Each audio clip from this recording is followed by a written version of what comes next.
এই তোরা কে রে? এত রাতে এখানে কি করিস তোরা? আগে আমরা ডাকাত, এই গ্রামে ডাকাতি করতে এসেছি। আপনি কে? আপনাকে তো চিনলাম না। আমি কে এখনো চিনিসনি বেটা? আমি তোদের জম রে জম, পুলিশ, আমি পুলিশ।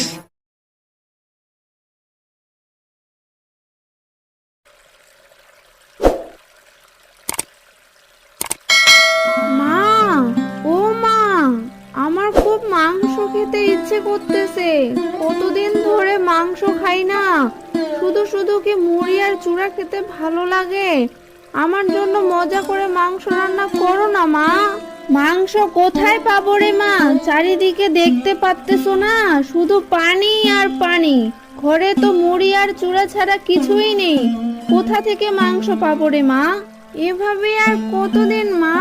পানি তো কমতেছে না।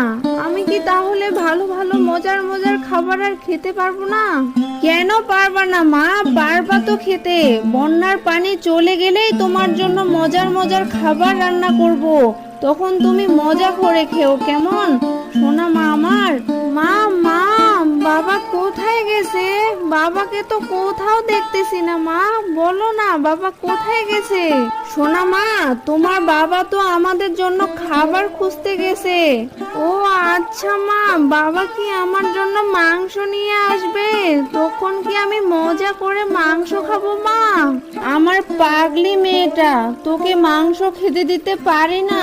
শুধু মুড়ি আর চিড়া খাচ্ছে আমার মেয়েটা। কষ্টে আমার বুকটা ফেটে যাচ্ছে। কবে যে বন্যাটা সেরে যাবে আর কবে যে সব আগের মতো হবে। তুমি কেঁদো না মা, তুমি তো আমার লক্ষ্মী মা। আমি আর কখনো মাংস খেতে চাইবো না মা। তুমি আর কেঁদো না। তোমার কান্না দেখলে যে আমারও কান্না পায়।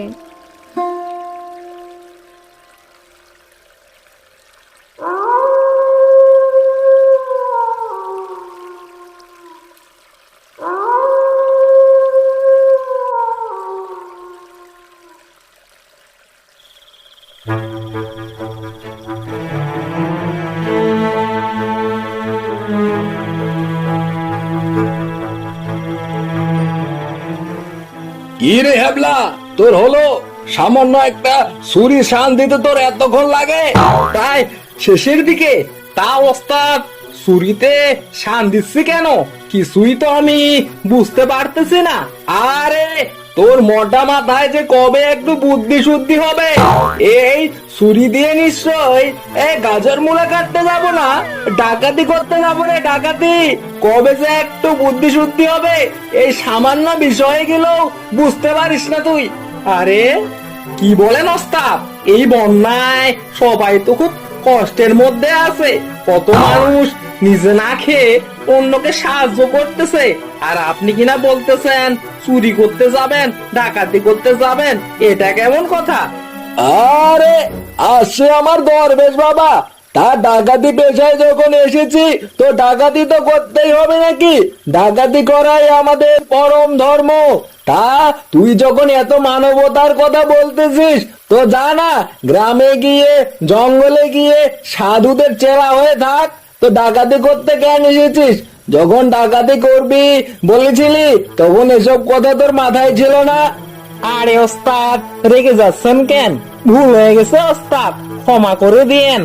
আমি তো সারা জীবন শুধু একটা কাজই শিখেছি, ডাকাতি আর চুরি করা। তাছাড়া তার কোনো কাজই শিখেনি। ওসব কাজ আমি করতে পারবো না। ওই সাধুদের পিছনে কেমনে ঘুরবো আমি? আরে ঠিক আছে ঠিক আছে, ক্ষমা করে দিলাম তোকে। চল আমরা এখন ডাকাতি করতে যাই। আচ্ছা ওস্তাদ, ঠিক আছে, চলুন তাহলে ডাকাতি করতে যাই। আজকে ভালো একটা ডাইন মারতে হবে।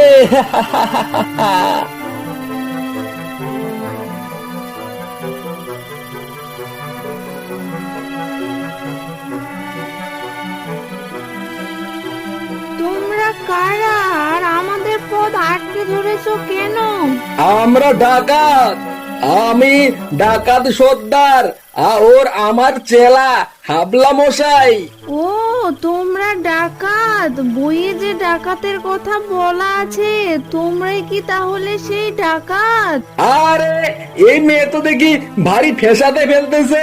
হ্যাঁ, আমরা সেই ডাকাত কিনা জানি না, কিন্তু আমরা ডাকাত, আর আমি এই ডাকাতের সর্দার। আচ্ছা, তোমরা তো বললে তোমরা ডাকাত, তাহলে তোমাদের গোপ কই? বইয়ের ডাকাত গুলোর তো গোপ আছে, কিন্তু তোমাদের তো কোনো গোপ নেই, তাহলে তোমরা কিভাবে ডাকাত? আরে বাবা, এ তো দেখি ভারী ঝামেলা। এই শালিনী, তুই তোর মেয়েকে চুপ করা, না হলে তোর মেয়ের ঘাড় কেটে নিব এক্ষুনি। এই মা, চুপ কর, ও ডাকাত, কথা বললে তোকে মেরে ফেলবে, চুপ কর মা।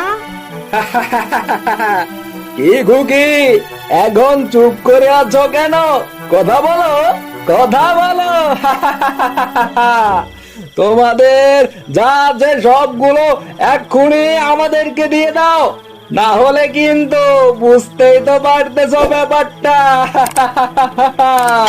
আপনি আমাদের সব কিছু নিয়ে নেন, শুধু আমার মেয়েটার কোনো ক্ষতি করিয়েন না, ওই আমাদের বাঁচার একমাত্র সম্বল।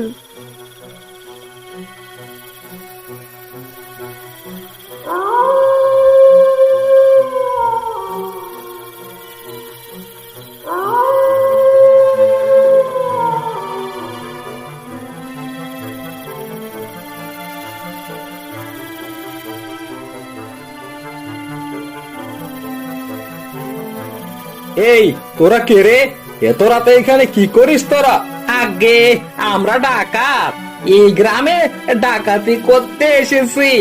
আপনি কে? আপনাকে তো চিনলাম না। আমি কে এখনো চিনিসনি বেটা? আমি তোদের জম রে জম, পুলিশ, আমি পুলিশ। ওরে বাবা, এই ধরা পড়ে গেলাম যে। এই বেটা হাবলাটা একটা মাথা মোটা, বুদ্ধি শুদ্ধি একটু যদি থাকতো, নিজে তো বিপদে পড়লো, আমাকেও বিপদে ফেললো বেটা। আরে আরে ওস্তাদ, রেগে যান কেন? আমি তো ঠিকই বলেছি, আমরা তো ডাকাতি, তাহলে কি মিথ্যা বলবো? ওস্তাদ, মিথ্যা বলা কিন্তু মহাপাপ, ঈশ্বর কিন্তু পাপ দিবে না আমাদেরকে। আরে দূর বেটা বলদা, ডাকাতি করতে এসে পাপ পুণ্যের হিসাব করলে কি আর হয়? ডাকাতি কি ভালো পেশা? ডাকাতি করলে কি ভগবান পাপ দিবেন না? বলদা রে বেটা বলদা। আরে তোমরা তোমাদের ঝগড়া ঝাঁটিটা একটু থামাও, আমার সাথে চলো, আমি তোমাদেরকে জেলখানায় নিয়ে যাচ্ছি। তখন ওখানে বসে বসে দুজনে তোমরা ঝগড়াঝাটি করিও, যত তোমাদের মনের কামড়া কামড়ি আছে সবগুলোই সেখানে বসে করিও। এখন চলো।